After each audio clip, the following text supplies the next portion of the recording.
O'tgan safargi videomizda bosh og'rig'i kasalligi emas, bosh og'rig'i faqat bizning tanamizda bo'layotgan muammolarni bizga bildiruvchi simptomligi haqida gapirib o'tgandik va bu videoning tagidagi kommentda juda ko'p odam bosh og'rishi haqida aytgan va buni sababini biz o'rganib chiqqan holatda deyarli 80-90% holatdagi odamlarning boshini og'rishining asosiy sababi faqatgina qonning quyuqligi uchun bo'ladida.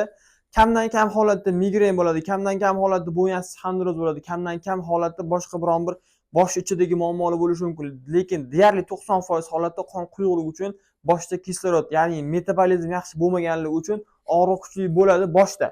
U har xil holatda bo'ladi. Kimdir 2 kunda bir og'riydi, kimdir bir haftada bir og'riydi, kimnikidir har kuni og'riydi. Demak, hammasi qon quyuqligidan. Buni davosi juda ham oson va juda ham arzon. Ya'ni men o'zimiz ishimizni qishtirish emas, bitta hijom olinadigan bo'lsa, masalan, bizga kelishingiz shart emas. O'zingiz yaqin любой bitta joydan bitta hijom oladigan bo'lsangiz, bu bosh og'rig'idan xudo xolisa 100% qutulib ketasizlar. Demak, video yoqqan bo'lsa, like bosib qo'yishni unutmaysizlar. O'zingizning fikrlarni kommentariyga yozib qoldirasizlar.